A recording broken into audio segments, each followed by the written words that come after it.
ജ്യോതിഷ പ്രോഗ്രാമിലേക്ക് എല്ലാവർക്കും സ്വാഗതം. ഞാൻ ഇന്ന് പറയുന്നത് 1201 ആണ്ട് മലയാള വർഷത്തെ പുതുവർഷ നക്ഷത്രഫലമാണ് ഞാൻ പറയുന്നത്. നക്ഷത്രം ഭരണി. ഭരണി നക്ഷത്രക്കാർക്ക് ചിങ്ങമാസം മുതൽ കർക്കിടകം വരെയുള്ള ഓരോ മാസത്തിലും വരുന്ന ഫലം ഞാൻ ഇവിടെ സൂചിപ്പിക്കുന്നുണ്ട്.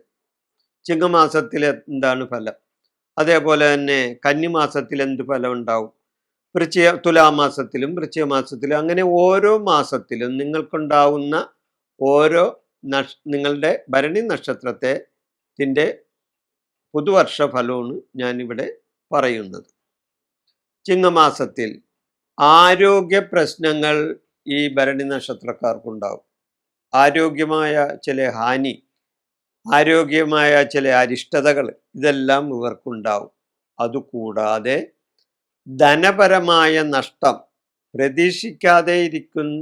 പ്രതീക്ഷിക്കാതെ വരുന്ന ചില ധനനഷ്ടങ്ങളും ചിങ്ങമാസത്തിൽ ഈ നക്ഷത്രക്കാർക്കുണ്ടാവും, ഭരണി നക്ഷത്രക്കാർക്ക്. കന്നിമാസത്തിൽ ശത്രുക്കളിൽ നിന്നും ജയമുണ്ടാവും. ശത്രു ദോഷം മാറിക്കിട്ടും, ശത്രുക്കളുടെ മേൽ ജയമുണ്ടാകും. കുടുംബത്തിൽ സമാധാന അന്തരീക്ഷം ഉണ്ടാകും, കുടുംബസുഖവും ഇവർക്ക് കിട്ടും. തുലാമാസത്തിൽ ദൂരയാത്ര ചെയ്യാനിടവരും, ദൂരയാത്ര പോകേണ്ടി വരും. അന്യസ്ഥലത്ത് ചെന്ന് താമസിക്കാനും അവിടെ ചില കാര്യങ്ങളിൽ ഏർപ്പെടാനും ഇവർക്ക് ഈ തുലാമാസത്തിൽ സാധിക്കും. വൃശ്ചികമാസത്തിൽ ഇവർക്ക് രോഗ അരിഷ്ടതകൾ ഉണ്ടാകാം, രോഗാദി ദുരിതങ്ങൾ വരാം, അപകട സാധ്യത കാണുന്നുണ്ട്. വൃശ്ചികമാസത്തിൽ ഈ ഭരണി നക്ഷത്രക്കാർക്ക് അപകട സാധ്യതയുണ്ട്, വാഹന ഭയം ഉണ്ടാകാം. വൃശ്ചികം കഴിഞ്ഞു, പിന്നെ മകരമാസത്തിൽ ഉദ്ദിഷ്ടകാര്യ സംബന്ധമായ സിദ്ധി ഉണ്ടാവും. ഇവർ വിചാരിക്കാതെ തന്നെ ചില കാര്യങ്ങളിൽ ഇവർക്ക് വിജയമുണ്ടാകും, വിജയ നേട്ടങ്ങളുണ്ടാകും. കർമ്മരംഗത്ത് പുരോഗതി ഉണ്ടാകും, വിജയങ്ങളുണ്ടാകും. നിങ്ങൾ ചെയ്യുന്ന കാര്യങ്ങളിൽ തടസ്സം കൂടാതെ അത് വിജയിക്കാനും സാധിച്ചെന്ന് വരും. കുംഭമാസത്തിൽ ഉദ്ദിഷ്ട കാര്യസിദ്ധി ഉണ്ടാവും. കുംഭമാസത്തിൽ ഉദ്ദിഷ്ടകാരി സാധ്യതയുണ്ടാകും, ആരോഗ്യപരമായി പുഷ്ടി ഉണ്ടാകും. ആരോഗ്യ സംബന്ധമായിട്ട് നല്ല ഒരു അവസ്ഥയായിരിക്കുള്ളൂ കുംഭമാസത്തിൽ ഭരണി നക്ഷത്രക്കാർക്ക്. കുടുംബത്തിൽ പുരോഗതിയും ഉണ്ടാവും. അധിക ചെലവുണ്ടാവും. മീനമാസത്തിൽ ഇവർക്ക് അധിക ചെലവ് വരും.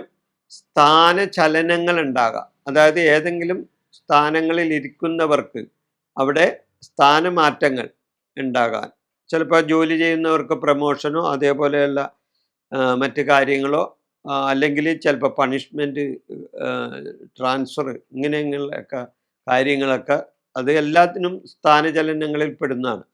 സ്ഥാനചലനങ്ങൾ ഉണ്ടാവും.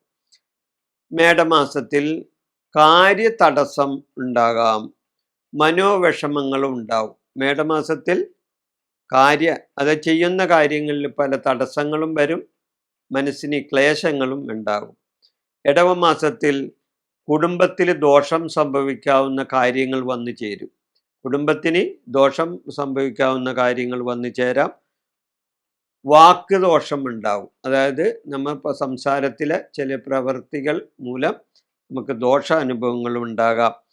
മിഥുനമാസത്തിൽ ധനപുഷ്ടി ഉണ്ടാകും, ധനപരമായ പുഷ്ടി ഉണ്ടാകും, കർമ്മ പുരോഗതി ഉണ്ടാകും, സൽകീർത്തി കിട്ടും ഈ ഭരണി നക്ഷത്രക്കാർക്ക്. കർക്കിടക മാസത്തിൽ ബന്ധുക്കളിൽ നിന്നും വിരോധം ഉണ്ടാകാനായിട്ടുള്ള സാധ്യതയുണ്ട്.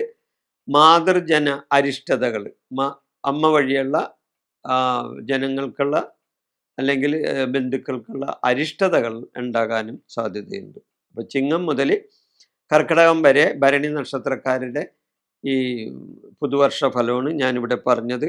ദോഷശാന്തിക്കായി ഇവർ വിഷ്ണു സഹസ്രനാമവും ശാസ്ത്രാപ്രീതിയും വിഷ്ണു ദർശനവും നീരാഞ്ജന സമർപ്പണവും നടത്തിയാൽ നന്നായിരിക്കും.